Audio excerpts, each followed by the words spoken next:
Hey, what's up guys, JDUBGaming here, and welcome to a new video I haven't posted in ages. Oh my god, welcome back. Today, we're playing Minecraft, and we're just in this empty super flat world, so I bet you guys are wondering, what's going on? Well, actually, you probably aren't wondering that, because you probably read the title of the video, which will have explained what I'm going to be doing. But, in case you don't know, today I'm going to be taking a look at Snapshot 14w02a-b-c. I'm going to be taking a look at all the snapshots from each week, and I'm going to be showing you guys all the new stuff that comes in each snapshot. And basically by the end of this series, when I've gone through all the 1.8 snapshots, you'll have seen all the new features of 1.8. So let's dig right in with 14w02c, which includes the snapshots 14w02a, b, and c. They're all together in one. B and c are just bug fixes, so we're going to be looking at what they added in 14w02a. And quick side note, in case you don't know what 14w02a, what all those numbers and letters mean, the 14 represents 2014. W is just kind of like they always put it in there, it stands for week. And then 02 stands for, means the second week of the year. So that means this snapshot came out in the second week of 2014. And then the A, B, and C is basically if they put out more than one snapshot in the week. The first one is A, second one is B, third one is C. It keeps going on like that. So let's take a look at the first feature. So the first feature we're going to be looking at is slime blocks. This cool little block here, I'll tell you all about it. Let me just show you the recipe. It's simply 9 slime balls, gives you 1 slime block. Just like that, you put them in a, fill the crafting table, and you get 1 slime block from that. And if you want to, by the way, you can turn that 1 slime block, if you put it in any crafting inventory, it'll turn back into slime balls. The coolest thing about this is if I fly up and then drop down, you bounce. It's like a trampoline, so you can bounce around on these little guys. It's a lot of fun. If you just hold down space, you'll be bouncing forever. If I let go of space, you'll see I kind of slowly stop bouncing, and then I stop. So yeah, that's the coolest thing about them. And bounce, the higher you fall down from, so the higher your impact velocity, the higher you'll jump up, or your bounce rebound velocity. And by the way, if you're falling, if you hold down space, a bounce can be avoided, as you saw. So if I just drop down from really high, you'll see I bounce pretty high. If I jump down and then hold spacebar down, you see I just do a really low little bounce. When you're in survival, if you fall on these, you won't take fall damage, so that's nice. But if I can get myself to stop bouncing here, if you walk on these guys, it's actually slower than soul sand. So if I shift walk, you can see you walk very slow on these guys, but it doesn't really matter, because if you're on these things, you'll probably be bouncing around on them. So yeah, that is slime blocks. Okay, our next feature we'll be looking at is 6 new blocks. We've got granite, diorite, and andesite. And then on the top you see polished granite, polished diorite, and polished andesite. And I'm going to show you how we make these. So if you see in my inventory, I've got some cobblestone and some nether quartz. These also can be found if you're looking below Y level of 80. You can find it anywhere you'd find stone, so we can't find it here, but it appears in veins about the same size as gravel or dirt that you'd find underground. So you can find these guys underground as well as crafting. So if you put 2 cobblestone and 2 nether quartz in a little checkered pattern, you get 2 diorite. So that's this guy. And now if you take 1 diorite and 1 cobblestone, you get 2 andesite, which is this guy. And you can probably guess 1 diorite and 1 nether quartz gives you 1 granite. So that's how we get our granite. Okay, one more thing to show you guys about this is that you can make these into polished andesite, granite, and stuff. And just to do that, it's pretty simple. You just take 4 of them, put them in a little square. You can do this in your inventory, and you get 4 polished rock. This works for all of them. It's the same. It goes the same for everything. Okay, our next feature of the snapshot that we're going to be looking at is 2 new crafting recipes that have been added for blocks that have been in the game before, but they used to be only obtainable from generated structures. The first one is mossy stone bricks. Crafting table here. If you take 1 stone brick and 1 vine, you take it out, you get 1 mossy stone brick, or mossy stone bricks. That's these little guys. Really cool. The only way you could find them used to be in generated structures, and the next thing we're going to look at quick is 2 stone brick slabs on top of each other. It gives you the chiseled stone bricks, which are really cool looking. So yeah, you can craft those now. You used to not be able to. Okay, so our next feature we're going to be looking at is called locked chests, and they're really cool. If I just fly up for a second, what you do to get one, there's no way in, like, without using a command. But if I do /set block and then just this so that it sets it 1 block below where I am, and I do Minecraft chest, I'll show you about the Minecraft comma thing. It's semicolon, whatever. It's new. You'll see more about that later.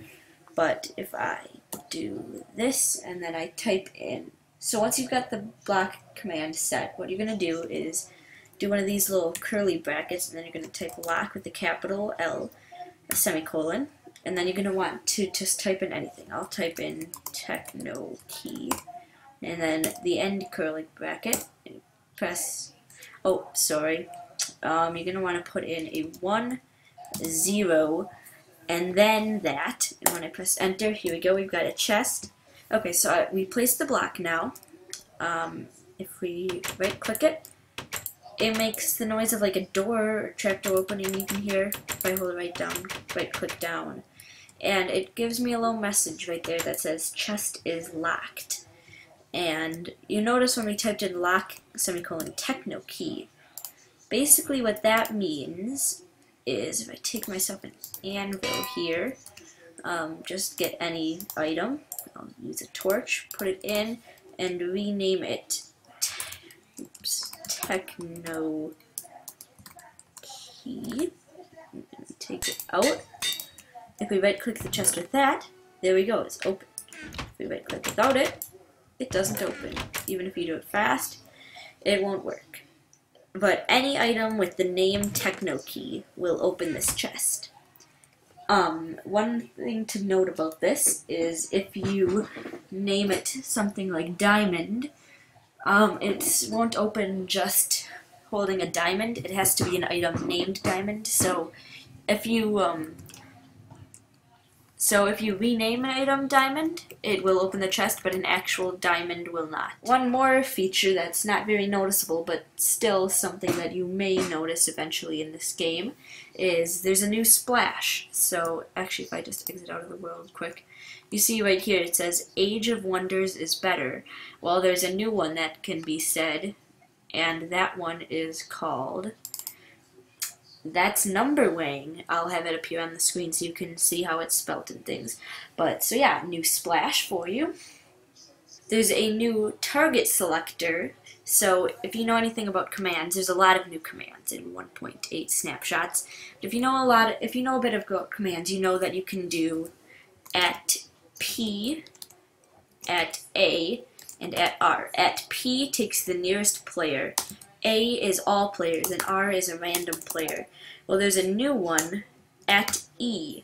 And basically what @E does is it selects every entity.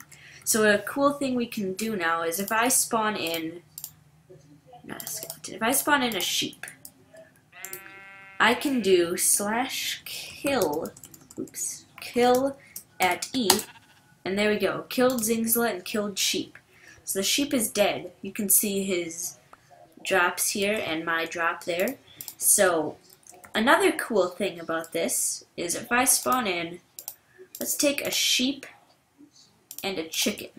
So if I spawn these guys both in, I can do /kill at E, and then I can do this little square bracket, and I can type all lowercase equals, and then chicken all up with an uppercase C, and then end square bracket. If I right click, it says killed chicken. The chicken died, but nothing else did. Another thing I can do is if I spawn, oops, I didn't mean to do that, just forget it. If I spawn in a chicken, I can do /kill at E, square bracket, type equals exclamation chicken, and square bracket. It killed everything but the chicken. So that's a really cool thing with the at E. You can use it to teleport. So if I do TP at E, type equals chicken Zingsla, it teleported the chicken to me. So there's a lot of cool things you can do now that you can select entities in commands. Cut. Another new feature that has been added is a new command called /blockdata. So if I stand on top of this chest and I do /blockdata, now you remember when we locked the chest earlier, if I do blockdata, well, let me just show you quick. It's a normal chest, it's not locked or anything, you can open it with anything. So if I stand here and type in /blockdata, and then I do that to select the area right below me, and then I type in block techno key, oops, I meant to do that. There we go. It changed the block data, so now this chest is locked. So you can do that to chests that are already placed. You can also use this to change a lot of different things. You can change, you'll be able to change quite a few things now with this. You can change, if you just place a normal chest, you see how it says chest here? You can change so that it says something different. There's a lot of new things that you can do with this /blockdata command for blocks that are already placed.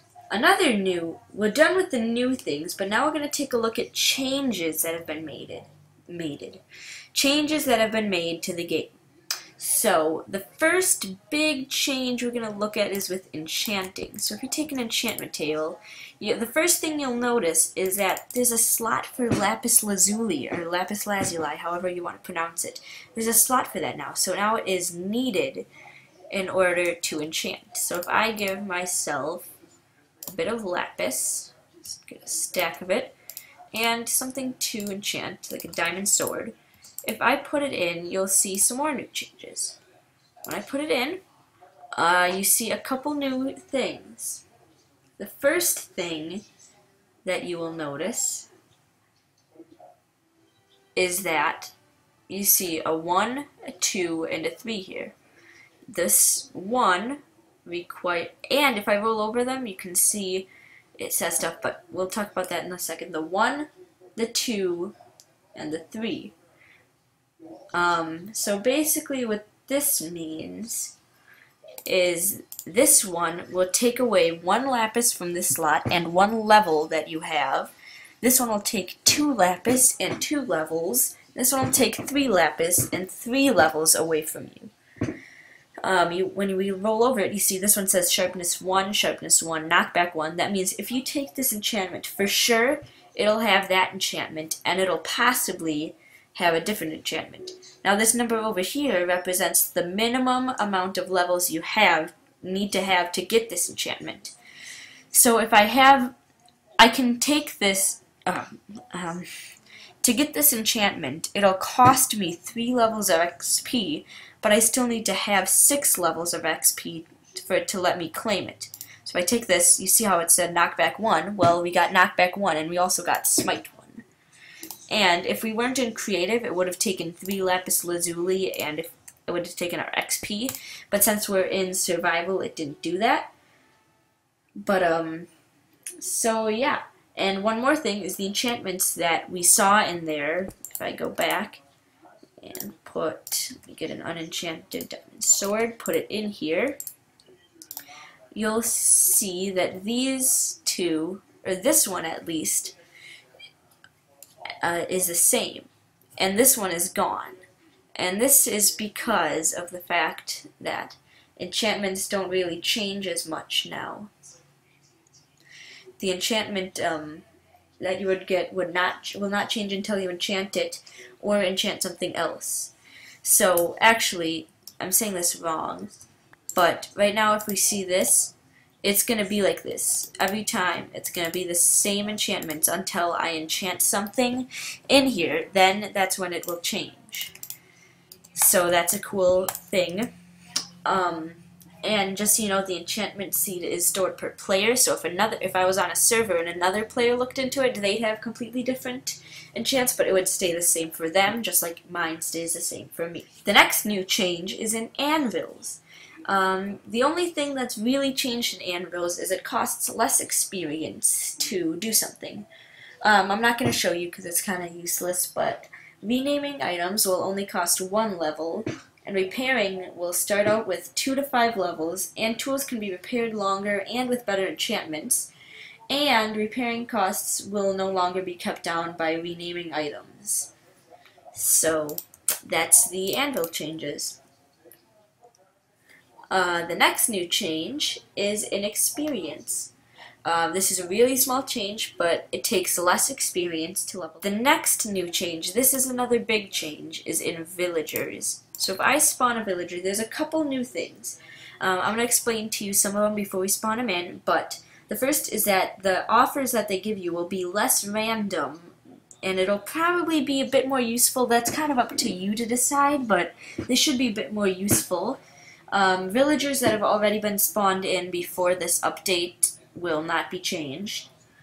But trading will now give you experience, and villagers now have professions that will be displayed in their GUI. As you can see here, this one's a librarian. If we spawn in another one, this one's an armorer. We've got another librarian. This guy's a cleric. So you can see their profession, and depending on that profession, you will get different trades. You can see each one has at least 2 trades that we can start with. You start each villager. This guy wandered way away. You start with at least 2 trades, up to 4 when you start out. And by the way, when you can't trade with him, the arrow will have a little tooltip. If he stops trading that, it'll have a little tooltip when you scroll over saying why he can't trade that with you. Trades are now unlocked more freely, so it no longer requires like trading the last trade to get the next one.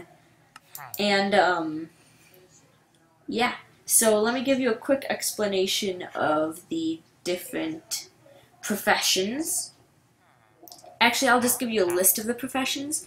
So you can see here we've got the librarian. Here is the cleric, I think. Yep, he's the cleric. We've got, what is this guy? This is an armorer. The ones that we didn't cover is there's a fisherman, a farmer, a fletcher, a shepherd, a butcher, a leather worker, a toolsmith, and a weaponsmith. Cut.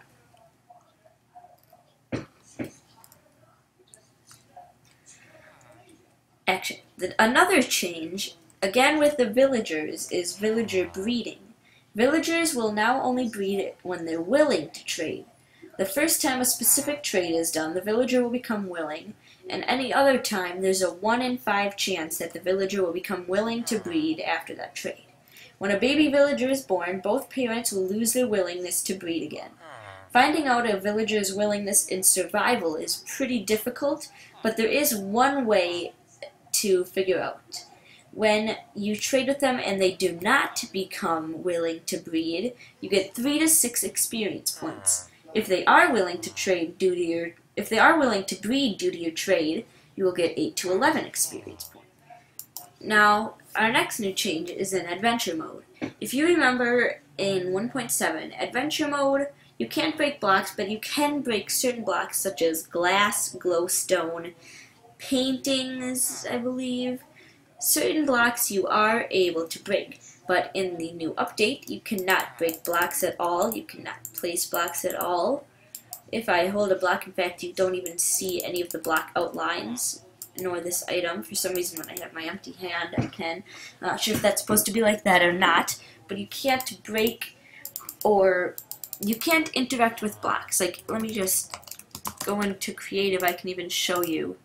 If we have a lever here, go to adventure, I can still flip levers, so interaction with levers, buttons, things like that is still possible. You cannot break the blocks that you used to be able to.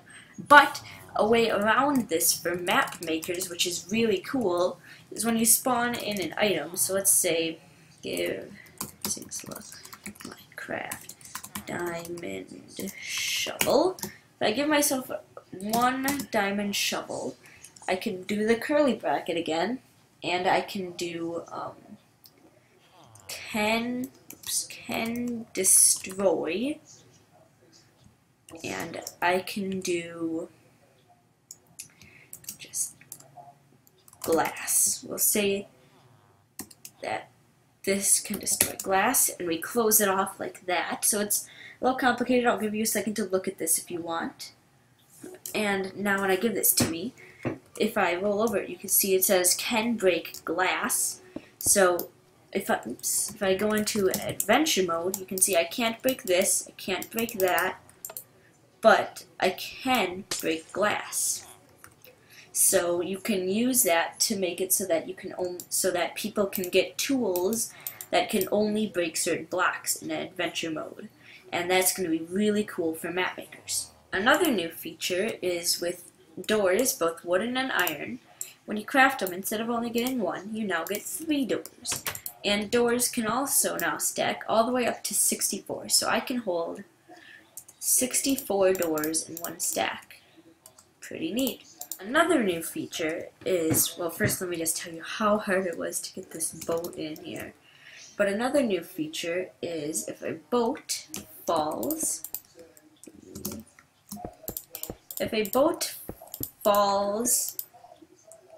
you see it breaks into planks and sticks, just like a boat would if it crashed into a block too fast. And if it lands on solid surface after falling more than 3 blocks, that's how you're going to get it to break into planks and sticks. Another new change is if you're going to be wanting to be munching on some carrots and baked potatoes, just know that you're going to need a bit more than you used to. Carrots, which used to restore 2 hunger bars, now restore 1.5.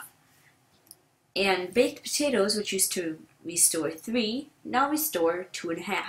Don't you get so annoyed when you're trying to smelt an ore or anything, and you find out that you don't have enough fuel? Well, no more. It used to be that your whatever was smelting would reset back to not being smelted at all. Well, now it just pauses right where it was. So if I were to get another stick and put it in, you see it just continues normally until it completes the process of smelting. Very handy. Another cool feature that's been added, it involves baby animals. And this works with sheep, baby pig, baby cow, baby chicken, baby cat, baby dog, baby horse. You can accelerate their growth by right-clicking them with the correct breeding, with the item that would normally breed an adult. You see it creates these little particles, and if I hold down right-click for a bit, I'm not sure really how many this would use up, but it speeds up the process. Hang on. Let's try just going into survival. Oh, there we go. You see, we made it grow up by feeding it tons of wheat. This works for any animal as long as you feed them the proper food. And if you don't feed them, they'll still randomly grow up instantly. There's another new change in the F3 menu, or the debug menu. When you open this up, you can see it's hard to see, but there is something new. and that is the menu tells you what direction you are facing.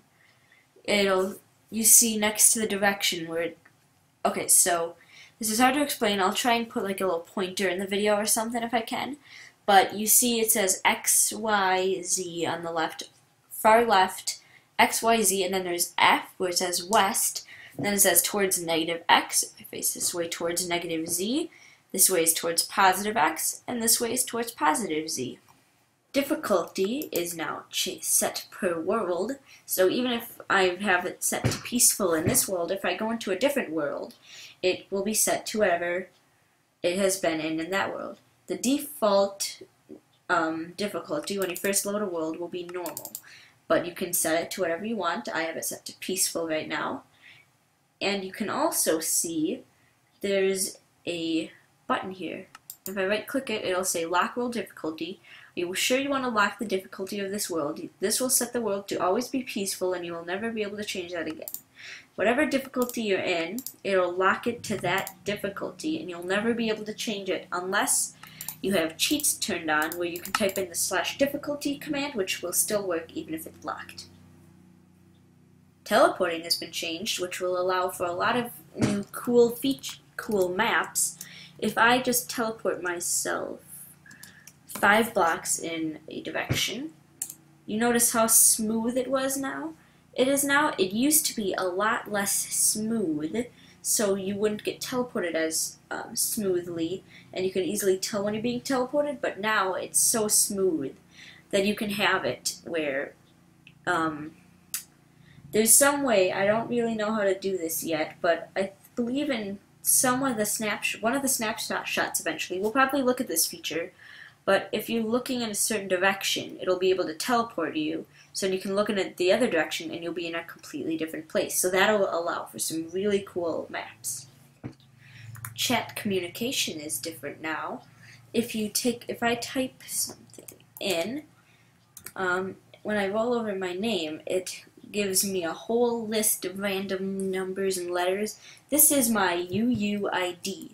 This works by what this means is in one of the future updates you'll be able to change your Minecraft username, so I could no longer be Zingzla if I wanted to. And what the UUID is it'll go into things such as whitelist, blacklist, op list, things like that on servers that will allow to say I ban someone under the name Test.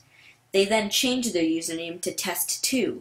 They'll still be banned because it bans their UUID instead of their username. Another cool thing is messages will either be sent as chat, system, or action bar. Chat and system will only be shown if you configure your chat to be shown however you want it, but action bar messages will always be shown. If you remember when we looked at not command blocks, we looked at the /kill command a little bit ago. You can now use that command in a command block as long as you use the @eSelector. /clear command has been changed now. If I type in /clear @p, which will be me because I'm the nearest player to me, what you can do now is that you can make it so that it only clears a certain item, and it'll only clear a certain amount of those items, and you can even go as far as taking only with certain metadata or even NBT data, such as the name, if it has a custom name. Test4 command is now usable without using command blocks, and can also now check for data tags. If I type test4 @p, it says it finds Zingzla, but if I type test4 @p with food level 20, for example, it finds the nearest player that has that ID.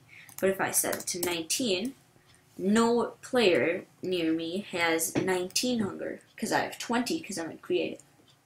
Telva command has also changed. If I type in /telva @a, And then this command is a little complicated, so I don't fully understand it. But if I just type in some basic stuff, I'll leave it up for a second once I've got it done, so you guys can take a look if you want to try this on your own. This is a test. So I'll let you guys look at that for a second. Pause the video now if you need to. Okay, so now if I press enter, you see it just says click. But if I click it,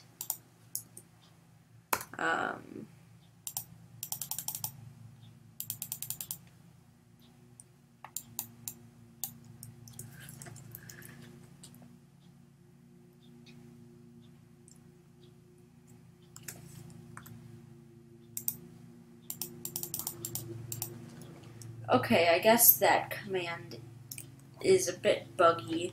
It may not work, but if you know about that command, feel free to look at this. I'll link to the website where I'm finding all these things. The final change that we're going to be looking at in this snapshot is in item IDs. So it used to be if you wanted to get a command block, you'd type in give Zingsla, you could do 136 because that was the ID for command blocks. I guess it wasn't the right one, but so you see it gives me Junglewood Stairs. Now normally, that's how you do it. But you see we got this little message, and I'll explain that to you so you don't have to actually read it. But, ratings for nerds. What? The final command we're going to be looking at is the /give, well actually just item IDs in general. If I type in /, the old way to get an item would be type give your username, whatever number 35, that's wool. It would give you the ID. You'd have to type in the number ID. But now what you do is you can type in /give Zingsla. If I hit tab, it'll type in Minecraft, and if I hit tab, it'll list all the different options. But if I just type in stone and hit tab, it'll show me the different options that start with that. So if I do stone pickaxe, it gives me a stone pickaxe. So I don't have to know that stone pickaxe is 274, I believe. So if I do give Zingsla 274, yep, that's it. You used to have to know the number ID to do that, but now you don't have to anymore. You just have to know the name of the item, and you can kind of just guess around what it would be. Like, I bet planks, I bet if I do oak, no oak stairs, but if I type in wood, I can keep hitting tab, and I get, eventually, I guess I can't find it like that, so if you kind of keep guessing around, if I try planks, there we go. There we go, I got oak wood planks. So you guys can just kind of mess around with that. Again, like I said, I will link you to the page in the description. If you look down in the description, I'll give you a link to the page where I got all my data for this. So yeah, tune in next time where we'll be taking a look at 14w03a-b and b. 14w03b will be the version we'll be using, but we'll be looking at the changes in both snapshots. Thanks for watching. Bye. You won! Oh, yes! Yes! Also, if you see any suspicious evidence that I might have cheated in your video, it wasn't me.